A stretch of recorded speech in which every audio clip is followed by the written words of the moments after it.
সময়ের বিবর্তনে পাল্টে গেছে জনপদ। পরিবর্তন এসেছে প্রকৃতি ও সময়ে, কিন্তু আপন মহিমায় কালের সাক্ষী হয়ে আজও দাঁড়িয়ে আছে মানিকগঞ্জের হরিরামপুর উপজেলার মাচাইন শাহী মসজিদ।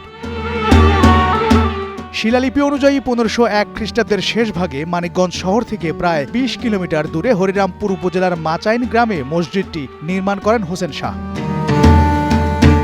জনশ্রুতি রয়েছে কোনো এক অলৌকিক উপায়ে এক রাতেই নির্মাণ হয় এই স্থাপনা। প্রায় 600 বছর আগে হযরত শাহজালাল রহমতুল্লাহি আলাইহের নেতৃত্বে 360 জন আউলিয়া ইসলাম প্রচারে আসেন বাংলায়। তাদের মধ্যে ছিলেন হযরত শাহ রুস্তম বগদাদী রহমতুল্লাহি আলাইহে। তিনি মাচানে বসে ইবাদত করায় পরবর্তীতে এই গ্রামের নাম মাচাইন রাখা হয়। তবে ইতিহাসবিদদের মতে সুলতান জালালউদ্দিন মোহাম্মদ শাহের শাসনামলে নির্মিত হয় মসজিদটি।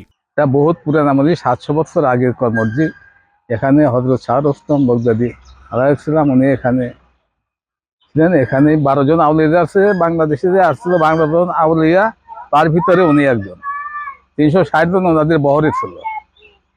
তো উনি এখানে ওফাত হন, এখানে ওনার মাজার হয়েছে।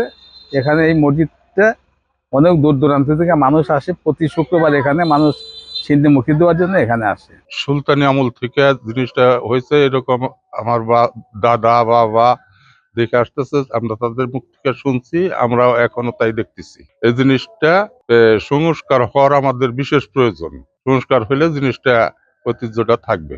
আর এই মসজিদটা অনেক আগের ইতিহাসী মসজিদ, এটা সবাই বলে যে আমরা ময়মুরবের কাছে এইভাবে মনে করেন যে এই শুনতে মানে আসতেছি। অনেক লোক তো মানে চলে গেছে, যুগ বছর কাটে গেছে এই অবস্থায়, খালি শুনি যে অনেক আগের মোটামুটি 500-600 বছর কিংবা 700 বছর, মানে মোটামুটি একটা ধারণা। মসজিদটির বিশাল গম্বুজ এবং পুরু দেয়াল আজও বেশ মজবুত। মসজিদটির মূল অংশের উপরে রয়েছে 3টি গম্বুজ, এছাড়া সব অংশেই রয়েছে নিখুঁত কারুকাজ। আমি এখানে দীর্ঘ 2 বছর চলছে আছি।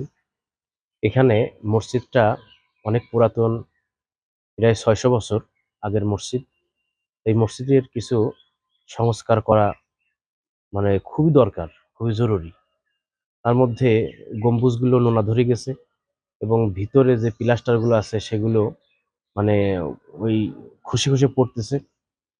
এরপরে মসজিদ যে 600 বছর আগের যে মসজিদটা, এই মসজিদটার মানে আদলে যে সামনে যে ডিজাইনটা করা হয়েছে ওই মসজিদের সঙ্গে এই ডিজাইনটা মেলে নাই, কিন্তু যারা করছিল তাদের উদ্দেশ্য ভালো ছিল। হয়তো অনেকেই কবরে আল্লাহ তাদের জান্নাত নসিব করুক, কিন্তু ওই মসজিদের সঙ্গে যদি সামনের ডিজাইনটা যদি মিলেয়া মসজিদটা করা হয় তাহলে এটা ইতিহাসের পাতায় থেকে যাবে।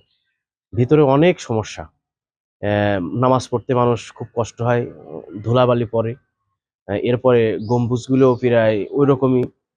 তাই এই মসজিদটা যদি সংস্কার করা যায় খুব দ্রুত, তাহলে মসজিদটা টিকে রাখা সম্ভব হবে। কালের সাক্ষী হয়ে টিকে থাকা এই মাচাইন শাহী মসজিদ কেবল একটি উপাসনালয় নয়, বরং বাংলার স্থাপত্য ইতিহাসের এক অমূল্য দলিল। সংস্কারের পাশাপাশি সঠিক যত্ন নিলে এই প্রাচীন নিদর্শনটি টিকে থাকবে প্রজন্ম থেকে প্রজন্ম।